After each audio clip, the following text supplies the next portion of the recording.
Good evening all of you. छोटों को hello, बड़ों को मेरी ओर से नमस्कार। तो आज का जो टॉपिक रहेगा वो रहेगा पॉलिटिकल पार्टी इन हिमाचल प्रदेश। तो फर्स्ट ऑफ ऑल मैं बात करूंगा कांग्रेस पार्टी की, जो पहली पार्टी है जिसका गठन कब हुआ था 1885 में, और किया किसने था? एओ अयूम द्वारा। ठीक है। और जब पहली बार जब इलेक्शन हुए थे 1952 में, तब कांग्रेस ने कितनी सीटें जीती थी? 24 सीटें जीती थी 38 में से। तो इस टाइम जो सीएम बने थे, कौन बने थे? वाई एस परमार बने थे। ठीक है। और जब 1948 में जब पार्टी बनी थी हिमाचल में कांग्रेस की, तो जो प्रजामंडल थे वो सारे ही कांग्रेस पार्टी में जो है मर्ज हो गए थे। ठीक है। और सेकंड जो पार्टी थी भारतीय जनसंघ के नाम से जानी जाती थी। तो 1951 से लेके 1977 तक ये चली थी। तो फिर 1997 में जनता पार्टी में मर्ज हो गई थी। तो जनता पार्टी का गठन 1997 में ही माना जाता है। और उस टाइम जो है कि हिमाचल प्रदेश के सीएम बने थे शांता कुमार जी। और जो प्रधानमंत्री बने थे भारत के पहले गैर कांग्रेसी जो थे, मोरारी देसाई थे। ठीक है।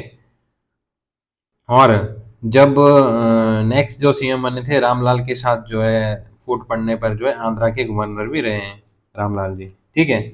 और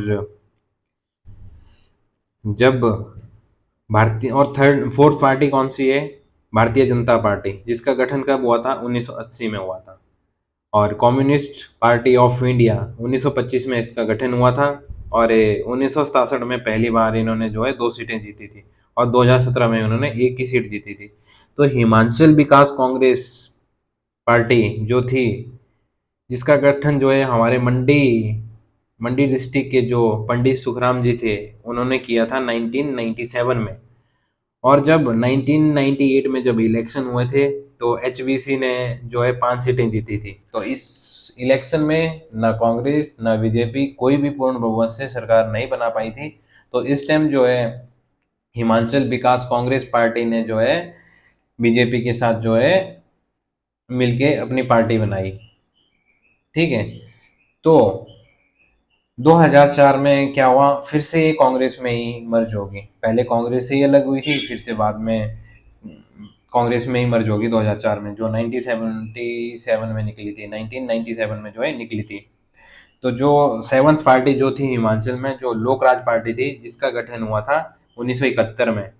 और किसने किया था इसका गठन? ठाकुर सेन नेगी द्वारा इसका गठन किया गया था। तो 1972 के इलेक्शन में इसने 2 सीटें जीती थी ओनली।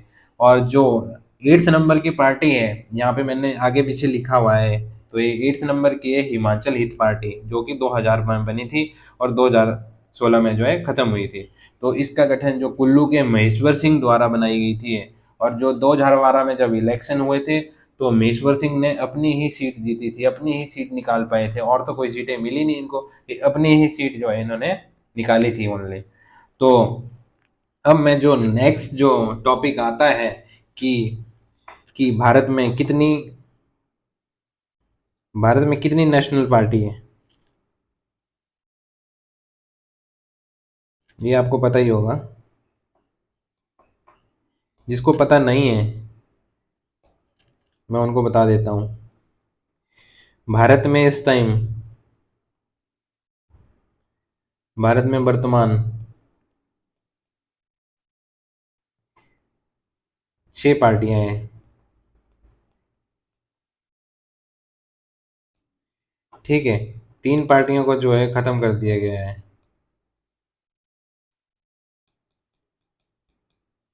पहले 9 थी।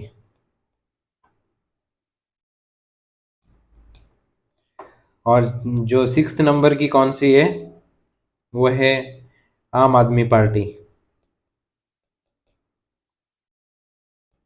ठीक है। ये बनी है अब नेशनल पार्टी 6 नंबर की।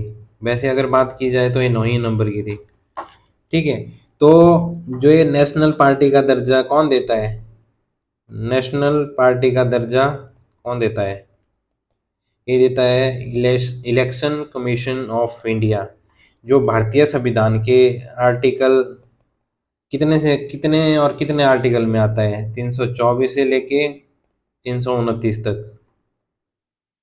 जो भी इलेक्शन कमीशन ऑफ इंडिया जो होता है वो इलेक्शन कंडक्ट करवाता है और कब कब होने इलेक्शन ये भी डेट निर्धारित करता है। तो ये बहुत ही, इसको वॉच डॉग ऑफ इंडिया भी कहा जाता है। ठीक है। तो जब आम आदमी पार्टी 6 नंबर की नेशनल पार्टी बनी थी तो ये कैसे बनी थी? इन्होंने गुजरात विधानसभा में 5 सीटें जीती थी। 8 दिसंबर 2022 को जो है इलेक्शन हुए थे। और दिल्ली, पंजाब, गोवा, गुजरात, यहाँ पे इन्होंने, गुजरात में भी इलेक्शन हुए थे तो 13% जो है वोट लिए थे इन्होंने। और गोवा में तो इन्होंने बहुत ही ज़्यादा लिए थे, 67। और जब पंजाब में होते तो वहाँ पे तो शायद इन्होंने 97% वोटिंग ली थी इन्होंने। तो पंजाब में इनका ठीक रुतबा रहा है इस बार। पंजाब और दिल्ली में खासकर इनका ठीक राज है। इन्होंने अच्छी खासी सीटें हासिल करी थी। तो अब मैं शर्तें बता देता हूँ कि नेशनल जो पार्टी बनती है तो कैसे बनती है। इसमें जो है 3 शर्तें होती है। मैंने लिखा हुआ है। लोकसभा पहले नंबर पे देखो आप। लोकसभा आम चुनाव, लोकसभा के आम चुनाव या स्टेट विधानसभा के चुनाव कहीं भी 4 अथवा अधिक राज्यों में कुल डाले गए वैध मतों का 6% प्राप्त करना है आपको। मतलब जितने भी वोट डले लोकसभा आम चुनाव या स्टेट विधानसभा चुनाव में, और 4 राज्यों या 4 राज्यों से अधिक उनमें डाले गए कुल वोट, उनका 6% जो है प्राप्त करना जरूरी है। तब आपको जो है नेशनल पार्टी का दर्जा मिलेगा। तो ये शर्तें पूरी करनी होती है तब मिलता है। और सेकंड में क्या है कि इसके अलावा किसी एक स्टेट या राज्य से विधानसभा की कम से कम 4 सीटें जीतनी आवश्यक है। एक स्टेट अथवा मतलब एक से ज़्यादा राज्यों में विधानसभा की जो 4 सीटें जीतनी आवश्यक है। और जो तीसरी शर्त आती है जो मैंने यहाँ पे लिखा है, ये LS लिखा है। इसका मतलब मैं समझता हूँ कि सबको पता ही होगा। अगर जिसको नहीं पता है LS का मतलब क्या है, तो इसका मतलब है लोकसभा। और जो मैंने RS लिखा हुआ है इसका मतलब है राज्यसभा।